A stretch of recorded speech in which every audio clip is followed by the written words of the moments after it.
Born in the 20th century. We were born in this period of increasing consumption because of the increasing exploitation of oil. And now we can see that in the lifetimes of our children and grandchildren that we're going to be on the decline. Now we need to really shift our way of thinking and sort of get ahead of the game. I think on practical economic terms, I don't have the numbers like one because I'm not an accountant, but so many Hawaiian families are spending so much of our family incomes on utilities, right? If we can become energy independent, each family would have that much more money, up to 25%, according to one study that was done by the Kohala Center on Hawaii Island in particular, to healthcare, to education, to things that we value as important. So I think those are other important reasons why at a practical and familial level we need to think about ways that our families and communities can become more energy independent.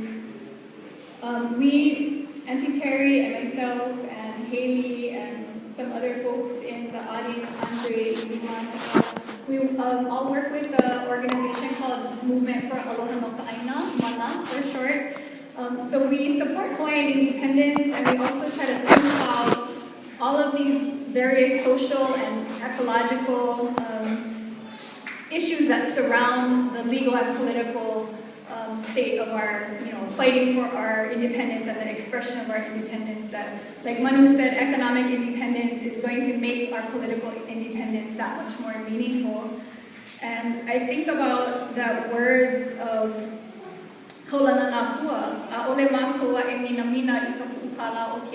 that we're not going to regret not having these sums of money, right, from the occupier, the annexer, because we can look again to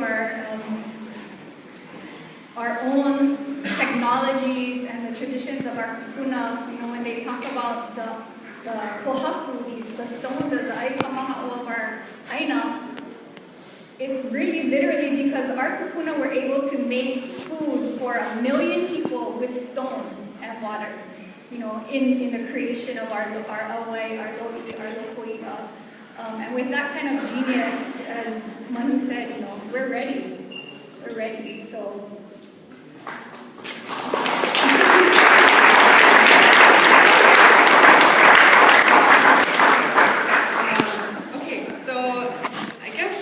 I've been doing art for a very long time, and I feel like within the past 5 years I've kind of started to do more community-based mural art. So what we have behind here today is like a mural that we did on the campus with students and faculty and their family, and it's a mo'olelo about Maui, slowing the sun down, and sort of going to Waihe'e, and he goes and he gathers niu to make the cordage to create this ahele, two-prong kind of thing to slow the sun down. And I think painting and doing murals somehow just kind of became a part of my life, I think 5 years ago, like I said. But it provides this pathway for people to become educated about things that are very significant, things that they should know but don't really have an easy accessibility to, maybe because I don't like reading, I like to do art, and so if I see a painting of that mo'olelo, I'll probably be more receptive to it, and I'll probably want to look at it more and know more about it.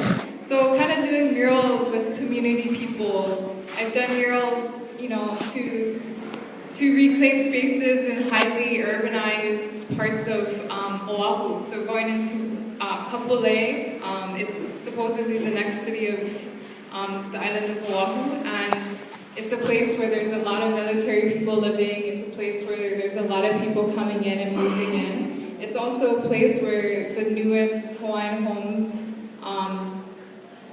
lands were kind of developed, and Native Hawaiian people are moving in. And they're, living amongst people that have no idea who they are, probably don't even care, but what we did was we went in and we actually painted an entire military bunker on the top of Pu'u in the middle of Kapolei. And all the stories that we painted came from the kupuna of the area.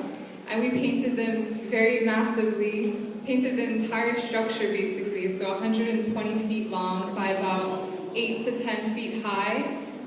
In parts it was actually about 15 feet high.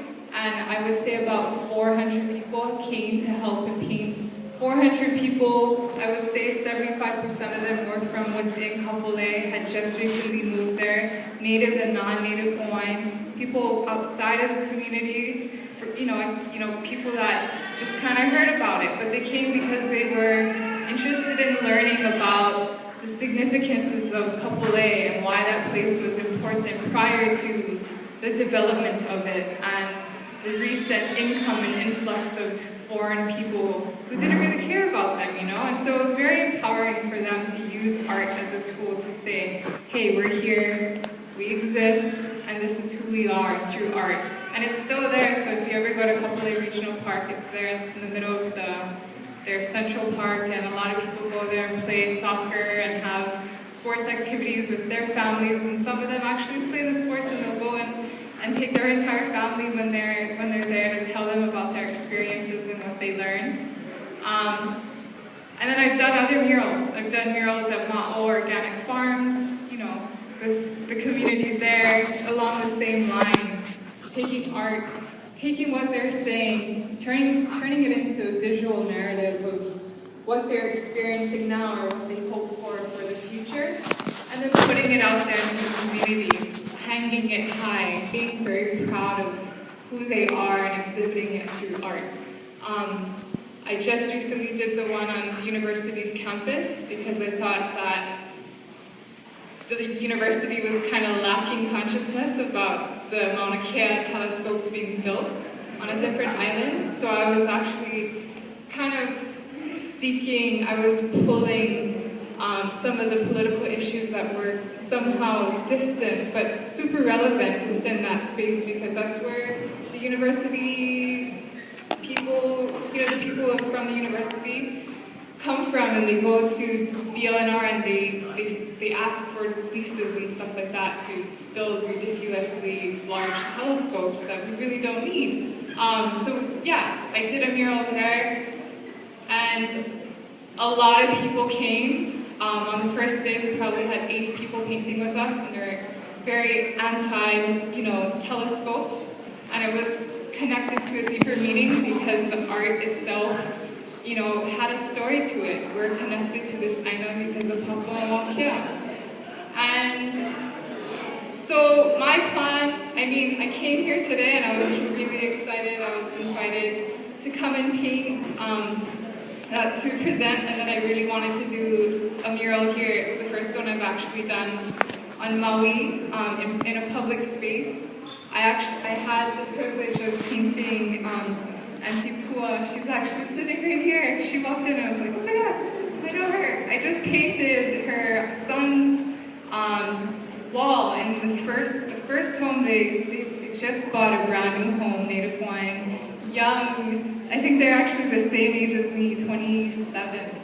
I walked in, they're like, this is my first home I built, I spent all my savings on, and I want you to paint on my wall, and I want it to be whatever you want, because I trust everything you do. But it was really, I think what they were seeking was for a mural to be painted of who they are, so that information was up on the wall. They could see it every day, and they could continue to educate the people that come through their home, the keiki that they have now.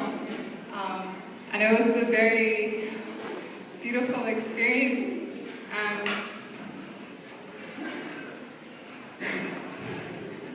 And it's good to see that the type of art that I fight so hard for is valued. And that's the kind of art I want to continue to do. And I want to continue to do it here, and I want to spread murals all over public spaces, as big and as large as I can. Like I said, to promote and inject consciousness into the daily lives of people, and so that they're not living lives of mistruths. I think it's time that we we're told the truth. I think it's the time we're ready for that truth. And I think through art we can all do that together. And I'm just really fortunate, very happy to be amongst everyone today. And thank you so much.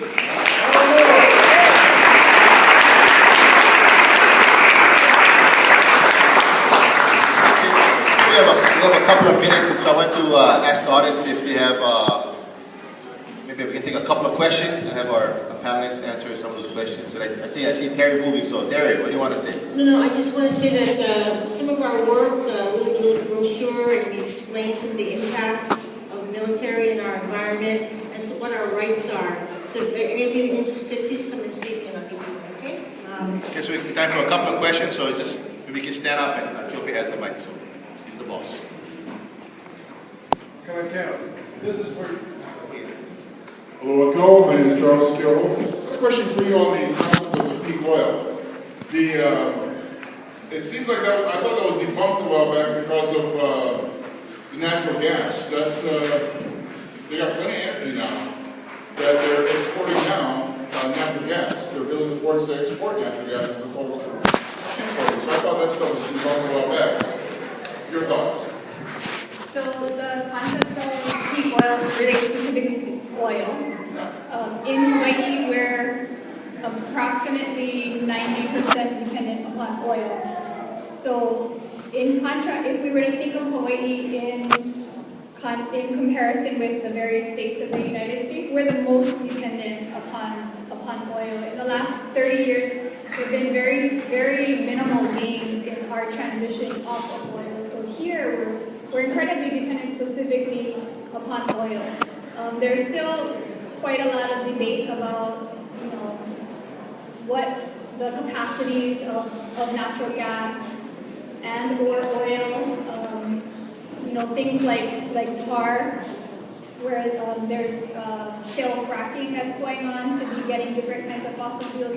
I think the main point is whenever these are all finite natural resources, so we can have a short-term view, like, yeah, there's enough oil or natural gas for the rest of our lifetimes, or we can take a longer-term view, like our kupuna did, like, we need to be thinking 100, 200, 500 years into the future that whenever it is that these happen, we can debate when it is that they're going to run out or when it's going to become too dangerous or too expensive, but the fact is it's going to run out.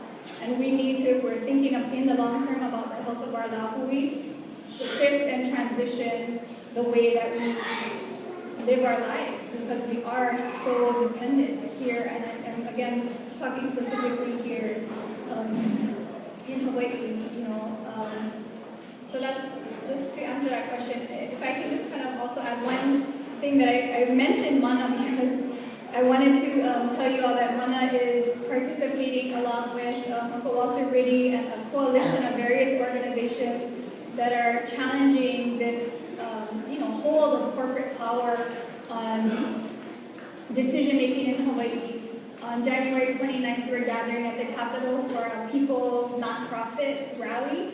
And so if there's something that you're interested in doing to show solidarity for wresting power back from these transnational corporations to the people ourselves, one thing you can do is to show up at the Capitol with us on January 29th.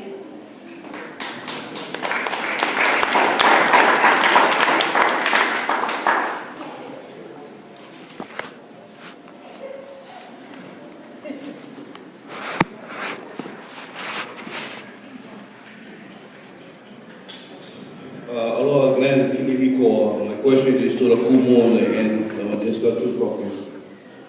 Aloha. Why do you think the U.S. is taking such an aggressive stand toward this military buildup? And then what do you anticipate in the very near future as to why the buildup is so aggressive? I think I should actually refer that question to Auntie Terry to talk about the